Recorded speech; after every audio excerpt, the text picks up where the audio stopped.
Chapter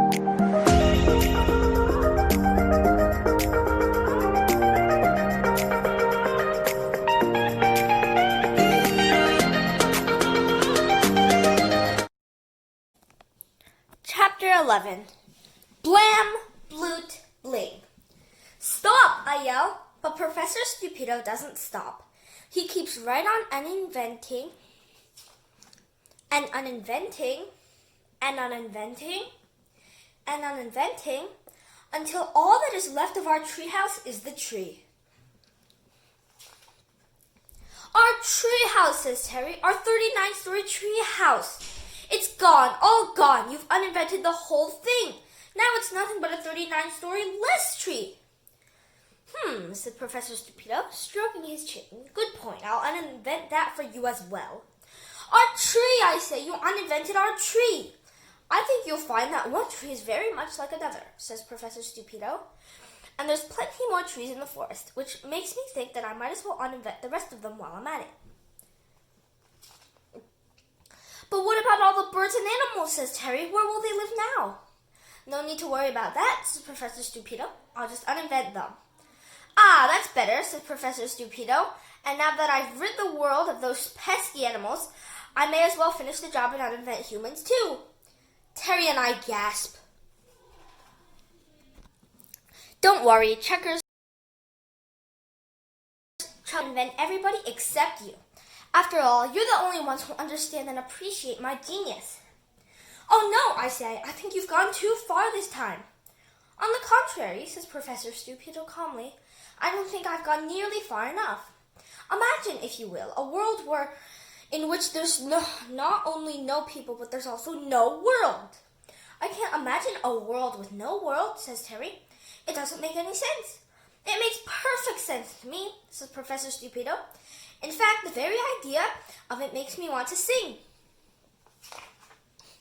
Imagine a world that has been uninvented. Think of all the problems that will now be prevented.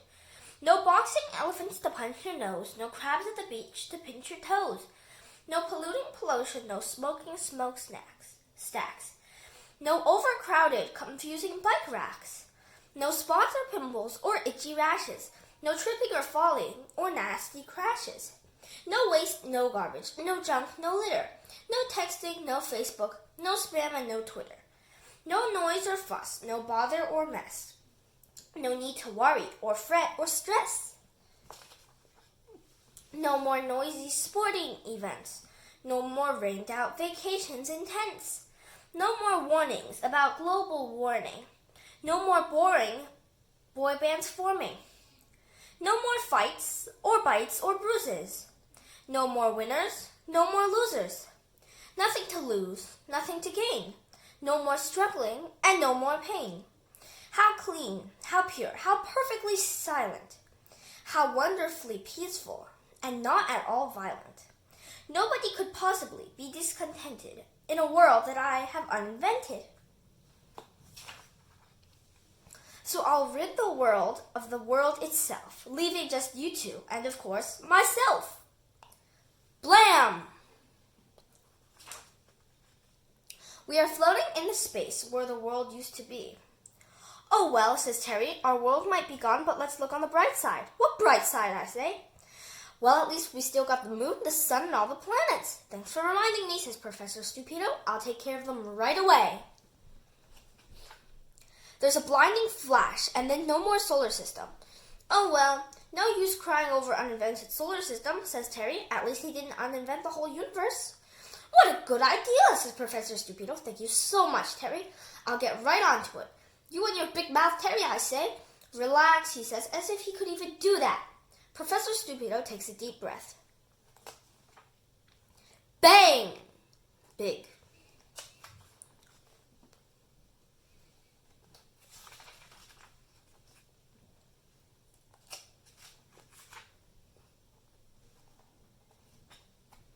I've done it, says Professor Stupido. I've uninvented the entire universe. Nobody has ever uninvented this much stuff before. I'm definitely, without a doubt, the greatest uninventor who ever lived. What are we going to do? I whispered to Terry. It's only a matter of time before he uninvents us as well. I know, says Terry. I wish he would just uninvent himself. That's it, I say. What? We'll challenge him to uninvent himself, I say. What do you think? It's definitely worth a try, says Terry. If anyone could do it, he could. Hey, Professor, I say. We just thought of something you can't uninvent. Ridiculous, says the professor. There's nothing I can't uninvent. What about yourself, says Terry. I bet you can't uninvent that. Of course I can uninvent myself, says Professor Stupido, but why would I want to deprive of such a greatest uninventor who ever lived? Oh, no reason, I say, except perhaps to prove beyond all doubt that you could uninvent yourself. But we all know I could, says the professor. I mean, I uninvented the entire universe. To uninvent myself would be child's play in comparison. Do you know what I think, says Terry? I think you're a chicken. I am not a chicken. Yes, you are. No, I'm not. Yes, you are. No, I'm not. Yes, you are. No, I'm not. Yes, you are. No, I'm not. Yes, you are. No, I'm not. Yes, you are. No, I'm not. Yes, you are. No, I'm not, says Professor Stupido, and I'll prove it once and for all. Bling. We did it, I say. We tricked Professor Stupido into uninventing himself. Well, what are we waiting for, says Terry. Let's get back to the treehouse. There's only one little problem, I say. There is no treehouse. No treehouse, no tree, no anything. He uninvented everything. Every single thing. No problem, says Terry. Stand clear. Why? I say. What are you going to do? I'm going to draw it all back again, says Terry. Chapter 12. The Amazing Spoonsel. But you can't redraw a whole universe, I say. I mean, I know you're a good drawer, and I admit that you're much better than me, but a whole universe? Really? Sure, says Terry. Universes aren't quite as complicated as you might think. You just start with a big bang, a couple of space, a few trillion suns, a couple billion planets, a bunch of moons, a black hole or two, and take it from there. But what about your sore hand, I say? It's not sore anymore, says Terry. When Professor Stupido uninvented bites and bruises, it got better instantly. Well, that's great, I say, but he also uninvented pens and pencils. That doesn't matter, says Terry. I've got a spoonsel. What's a spoonsel? It's half spoon and half pencil, says Terry. I made it myself. Check out the ad. Wow, that's brilliant, I say. But how come you've still got it? Didn't Professor Stupido uninvent spoonsels as well? It's only one of its kind, says Terry, which is maybe why he couldn't uninvent it. He didn't know it existed. Well, that and the fact that I keep it hidden up my nose. You keep it hidden up your nose, I say? Why? For emergencies, of course, says Terry. Just like this one. The only problem is that it's quite far up. Can you help me get it out? No way, I say. I'm not putting my finger up your nose. But the whole fate of the entire universe depends on it. I don't care, I say. I'm still not putting my finger up your nose. Never mind, says Terry. I think I feel a sneeze coming on. Excellent. Terry tilts his head back. Ah. I cover my face. Terry's sneezes can be pretty messy. Nah, sorry, says Terry. False alarm. That's a pity, I say. No, wait, says Terry. Here it comes again. Thank goodness, I say. Ah. Nah, says Terry. Another false alarm. Oh, well, I say. I guess we're just going to have to float around in nothingness forever. Andy, says Terry. What? I say, is your sneeze coming back? No, I just wanted to say that if I have to float around in nothingness for the rest of my life, there's no one I'd rather do it with than... Achoo! Oh, gross, Terry, I say. You sneezed right in my face. That's the grossest thing you've ever done. I don't think so, says Terry. I'd say it's more like the third grossest. I think for a moment. Yeah, I say. You're probably right. Sorry about that, Andy, says Terry, but at least I got my spoonful out. Before you start redrawing the universe, I say, do you think you could possibly draw me a handkerchief? Sure, there you go, says Terry. Now, if you'll excuse me, I'd better get started. As I watch, Terry draws stars, planets, and moons. UFOs, black holes, comets, meteorites, supernovas, red dwarfs, terrifying aliens, and hideous monsters that I thought only existed in science fiction comics. Yikes, I say. Calm down, Andy, says Terry. It's just a razor-toothed Venus, blood-sucking worm man. I know, I say, but do you really have to draw it? Yes, he says, I have to draw everything back exactly the way it was before. Terry draws the entire Milky Way galaxy, including the sun and the moon and all the planets. Mars, Mercury, Venus, Saturn, Jupiter, Neptune, Uranus, and the most important one of all, Earth. Yay, Earth, I say. Can we go there right now? Not so fast, Andy, says Terry. I still have to draw all this stuff on it first. Well, hurry up, I say. I never thought I'd say this, but I'm really missing gravity.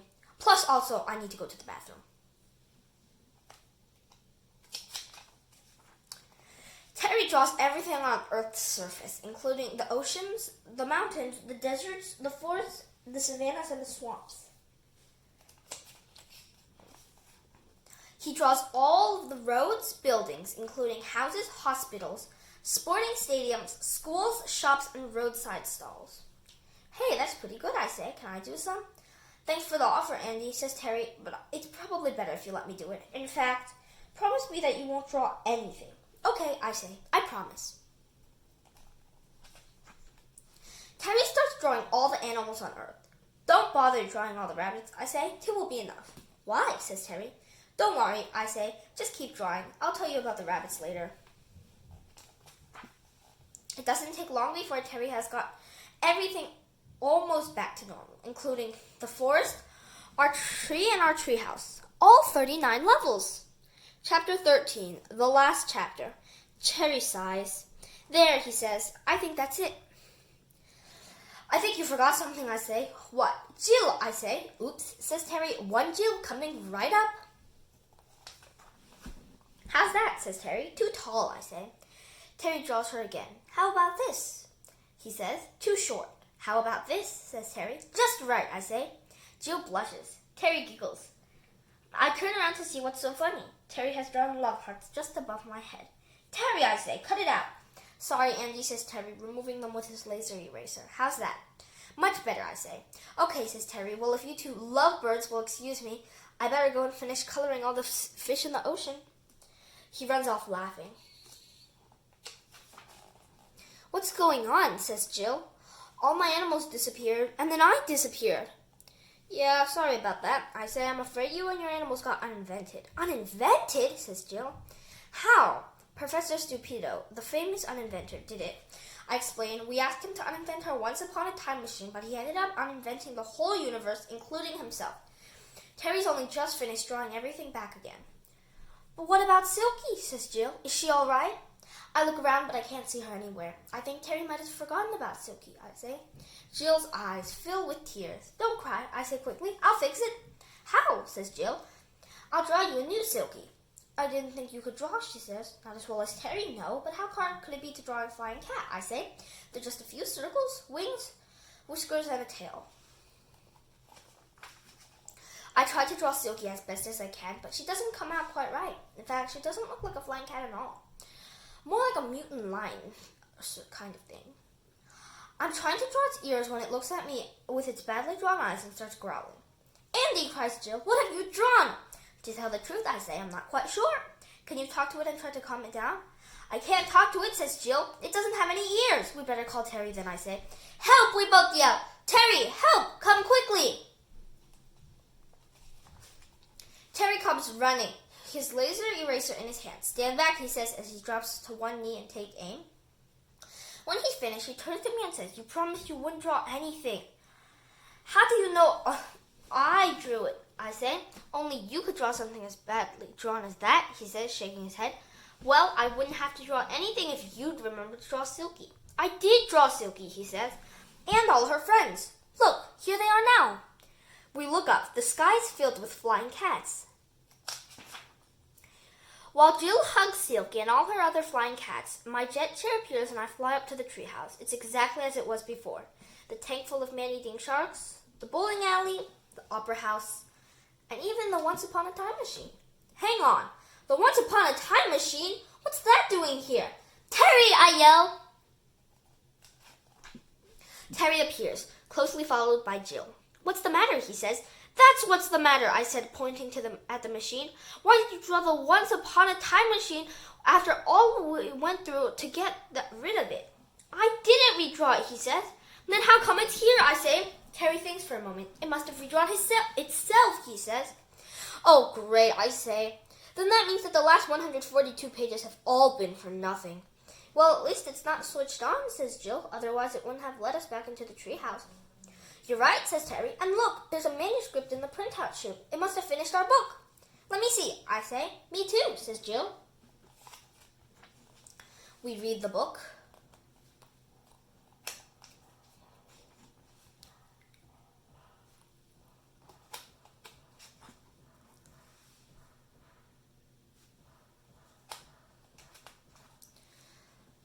Well, says Terry, what do you think? Action-packed, I say. It's got everything I asked for. The only thing missing is the explosion. I can't wait to read it to the animals, says Jill. They're going to love it, especially Chapter 7. It makes me wonder, though, I say. Did everything we've just been through really happen, or was it a story just made up by the machine? It sure felt real, says Terry, especially when Mr. Hee-Haw bit me on the hand. Well, whether it was real or just a story, says Jill, I expect you've both learned a very good lesson from all this. What? Says Terry. It's obvious, isn't it? Says Jill. Says Terry. Andy can't draw. You already knew that, says Jill. He can't count, says Terry. Obviously not, says Jill, but that's not a moral. Look before you leap, I say. Jill sighs. I think you'd both better read the book again. She says, so we do. You know, says Terry when we're finished, it seems to me that I uninvented the writing and drawing machine to save us work, but it ended up causing us much more trouble and bother than it would have in the first place to just write the book ourselves. Well done, Terry, says Jill. That's the moral right there. Ugh, I say, that stupid machine put a moral in it, and I hate stories with a moral. Speaking of that stupid machine, says Terry, where is it? We all look around. It's gone, says Jill. Somebody must have stolen it while we were reading the book, says Terry. But who would do such a thing, says Jill. Boom, that's who, I say, pointing to a group of fake postal workers making their way through the forest with our machine. Those postmen, says Jill. They're not postmen, I say. They're the birthday card bandits. Now they'll be able to write stories just like ours, but with morals. I thought you said you hated stories with morals, says Jill. Yes, I do, I say. But other people love that sort of stuff. Relax, Andy, says Terry. Remember the big tail recognition security feature? If anyone other than us tries to start the machine, it will self-destruct. We hear a loud explosion. Like that, says Jill. Exactly like that, says Terry. Looks like you got your explosion after all, Andy.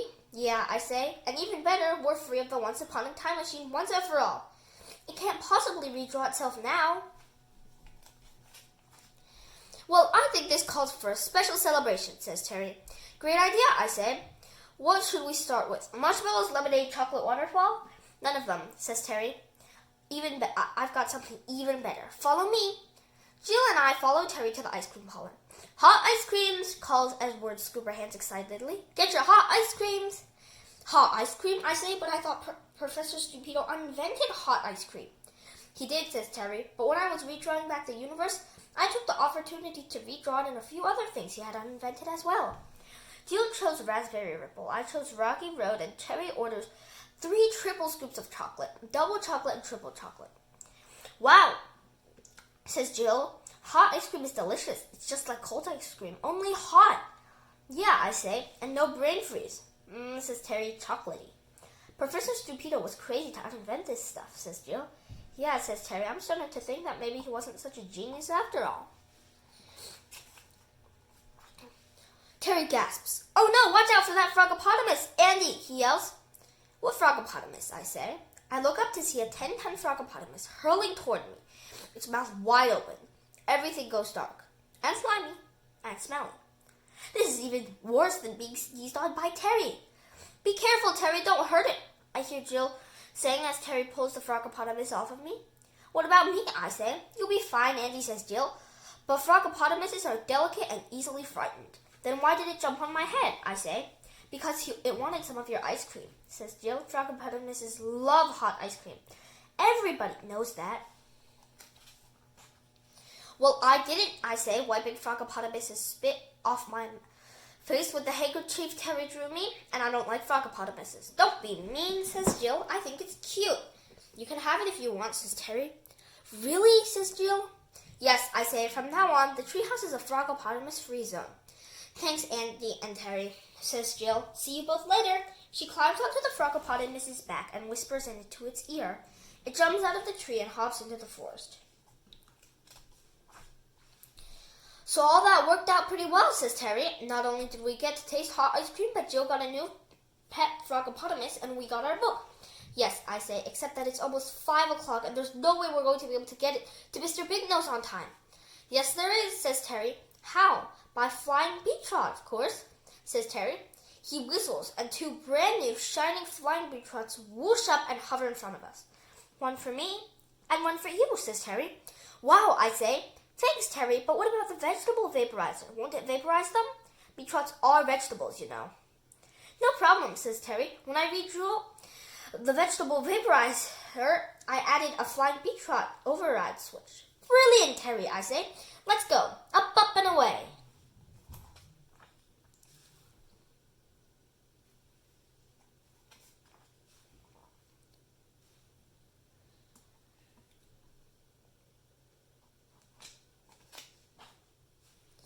Will you tell me about the rabbits now, Andy? Says Terry. Sure, I say, but first I want to talk about adding another 13 stories to the treehouse. You mean we're going to make it a 52-story treehouse? Says Terry. Yes, I say. If that's what 39 plus 13 is, that's exactly what it is. And then you'll tell me about the rabbits? Of course, Terry, I say. I promise. The end.